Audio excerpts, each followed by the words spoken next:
JBNN will keep you informed. I'm Michelle Jones. Before we get into the news, please remember to like, subscribe, leave a comment, and to share the news with someone today. Now onto the news. Police searching for teen girls suspected to have been abducted in Portmore. The Portmore police are urgently appealing to the public for assistance in locating 17-year-old Elise Miles of Bridgeport, St. Catherine, who is suspected to have been abducted from her community on Saturday. Reports are that about 9 a.m., Miles sent a distress message to her mother and a neighbor, stating that she was abducted. She was last seen wearing a white blouse and pink pants and has not been heard from since. The police believe the teen girl may be in danger and are treating the matter with utmost urgency. Investigators are actively pursuing all leads and are appealing to anyone who may have seen or heard from her to come forward immediately. Anyone with information regarding the whereabouts of Elise Miles is being asked to contact the Portmore Police at 876-989-8422, the 119 police emergency number, or the nearest police station.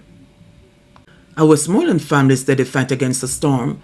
A Westmoreland family's desperate attempt to escape the stinging conditions of Hurricane Melissa ended in tragedy when the house they were fleeing from crumbled, killing 18-year-old Monique Cook. The teen, who was 8 months pregnant, was confirmed to be autistic. Crushed beneath the weight of the two-bedroom wooden structure, her uncle, Steve Brown, said the family had no choice but to cover with scraps from the wreckage and seek cover from the furious elements of the storm. He said visibility was poor, describing conditions in the Waterworks, Petersfield community as white with a powerful and howling wind. Brown, who appeared shaken by the incident, said the power of the storm, which made landfall in Westmoreland on Tuesday, first exposed him when he bowled over his bedroom at the front of the house. Slipping through an opening in the partially disjointed structure, he said he got to the side of the house to alert his sister Anne-Marie Cook, her 5-year-old son Mario Jackson, and daughter Monique to get out of their bedroom, which at that time was still holding. We run to the side, and by the time if I call out to them and tell them to watch out, them start going to the bed already. When they throw them under there, the breeze start blow down for them part of the bedroom upon them, he said. He said the force of the wind pushed against the bed frame, moving it into a position that pinned Monique to the floor before the walls of the bedroom collapsed, putting added weight on her. He said his sister and nephew, who were also trapped under the bed frame, managed to get out, soon discovering that Monique was pinned down and not moving. Looked like Monique did at the back under the bed, and so she never get to come out, he theorized. When we look and see she now move, and her mother says she dead, we couldn't move her. We pulled the rest of the bed over her to cover her, that the breeze don't lift her away, he said. He said they were in the rain with her body for over 2 hours before going to shelter to a nearby 1-bedroom concrete house. Then the time that the place white, you can't see nothing at all, he said. Brown said on Wednesday, the body was picked up by funeral home workers and the police. Describing his niece as quiet, he said she spoke only when spoken to and had a reserved personality. He expressed sorrow over her death, mentioning that the storm has taken a lot from the family. It's the first time I've ever seen anything like this. We lose everything, he said. Flow Mobile Services restored in Savlamar. Telecommunications company Flow says mobile services are now back online in Savlamar, Westmoreland, one of the most affected sites in the parish, following the passage of Hurricane Melissa. Flow says its mobile engineers worked tirelessly on Saturday to bring mobile services back online.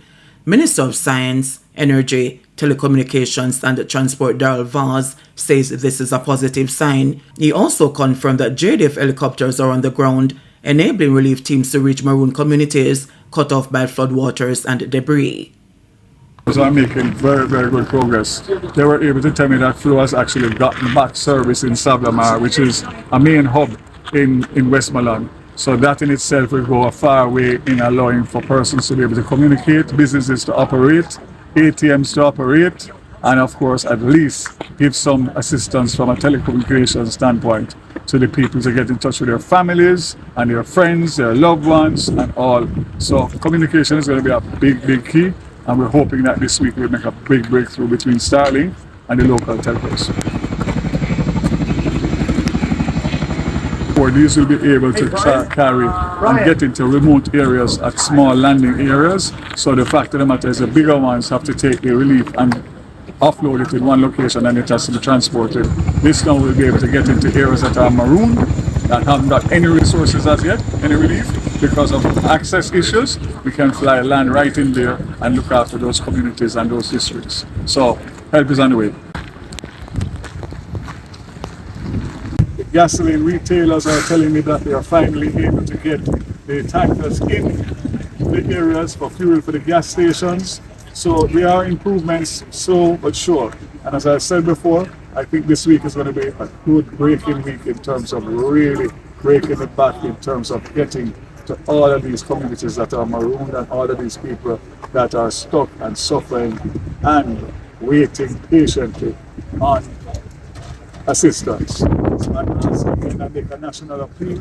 I know the frustration, I know the anger, I know the anxiety, but to do anything that will disrupt these operations will only delay the assistance that you so badly need.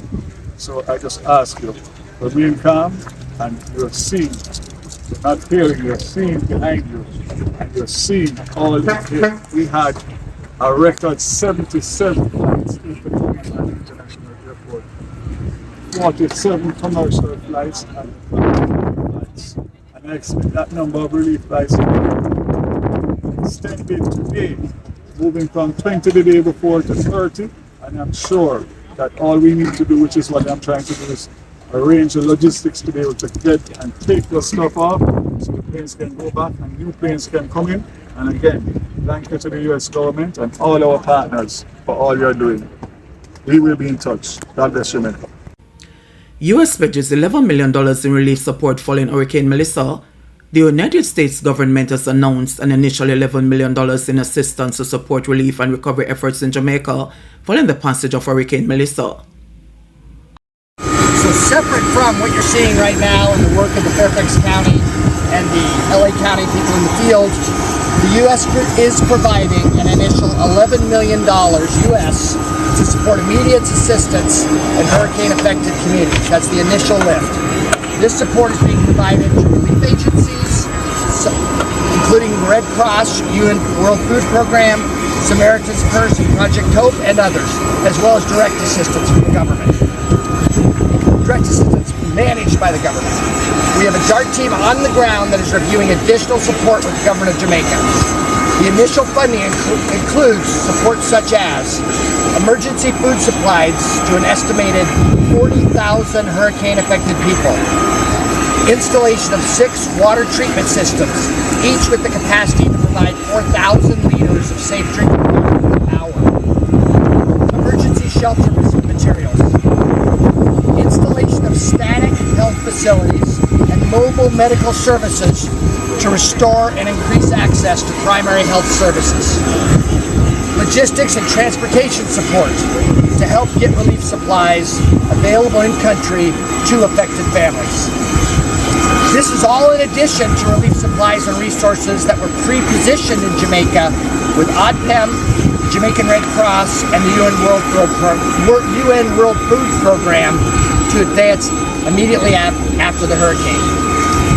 These supplies are reaching hurricane-affected communities and include plastic sheets, shelter kits, water containers, mattresses, and cleaning kits. The U.S. government also continues to support the government of Jamaica through two urban search and rescue teams on the ground. That's the Fairfax County and LA County teams, and Joint Task Force Bravo, led by the U.S. Southern Command, who is helping airlift of relief supplies to hard-to-reach locations. Once again, thank you very much to the US government. I'm sure this is great news for the Jamaican people. But I also wanted to say that I'm just getting some updates on my phone. Flo has indicated that Sablamar has been restored. Digicel is also indicating successes. So communication is coming back slowly but surely. The gasoline retailers are telling me that they are finally able to get the tankers in the areas for fuel for the gas stations. So there are improvements, slow but sure. And as I said before, I think this week is going to be a good breaking week in terms of really breaking it back in terms of getting to all of these communities that are marooned and all of these people that are stuck and suffering and waiting patiently on assistance. So I'm asking again, I make a national appeal. I know the frustration, I know the anger, I know the anxiety, but to do anything that will disrupt these operations will only delay the assistance that you so badly need. So I just ask you, remain calm, and you're seeing, you're not hearing, you're seeing behind you, and you're seeing all of it. We had a record 77 flights and International Airport. 47 commercial flights and 30 flights. And I expect that number of relief flights extended today, moving from 20 the day before to 30. And I'm sure that all we need to do, which is what I'm trying to do, is arrange the logistics to be able to get and take the stuff off so the planes can go back and new planes can come in. And again, thank you to the US government and all our partners for all you're doing. We will be in touch. God bless Jamaica. KFC franchise holder commits $18 million for Melissa relief effort. In the aftermath of Hurricane Melissa's battering of the island, Restaurants of Jamaica ROJ, franchise holders for KFC and Pizza Hut, has announced the first phase of its national hurricane relief effort, valued at $18 million in monetary and meal support. The contribution includes cash and meals that will be distributed across the island. In addition to national relief funds, ROJ will provide direct assistance to several homes, shelters, and charities within its KFC Harvest Outreach program. Hey, I'm Andre Roper, KFC Jamaica Marketing Manager. We're here with our KFC team. We're preparing another set of meals to go down to support those persons who have been negatively affected by Hurricane Melissa. We sent out meals earlier this week and we're sending out another set of meals, and we're going to be sending out more meals every day to support those persons who have been negatively affected. Have to big up to our KFC team who have again stepped up, always reliable, always dependable, putting out those meals for those persons who have been affected. Many of our team members themselves have been affected in that part of the island, and we're looking out for them. We're making sure that they are on that road to recovery as well. So we're proud to be supporting these relief efforts, proud to be getting these KFC meals into the hands of those persons in that part of the island who need it the most, and we're looking forward to continuing to be a part of this ongoing recovery effort in the aftermath of Hurricane Melissa. St. Catherine man charged for chopping brother during argument over land. The police in St. Catherine on Saturday charged the man for allegedly chopping his brother in the neck with a machete during an argument over family land. 36-year-old Robert McKellop, a Labour of Faith district in Brownsall, St. Catherine, has been charged with wounding with intent. According to the police, about 9:45 a.m. on October 20, McKellop and his brother were in the community of Pierwalk in Brownsall when an argument developed between them over family property. During the dispute, McKellop allegedly used a machete to inflict life-threatening wounds to his brother's neck. The injured man was assisted to the Spanish Town Hospital, where he was admitted in serious condition. McKellop was subsequently taken into custody on suspicion of wounding with intent. He was summarily charged on Saturday, November 1, following a question and answer session with investigators. He is scheduled to appear before the St. Catherine Parish Court on Friday, November 7.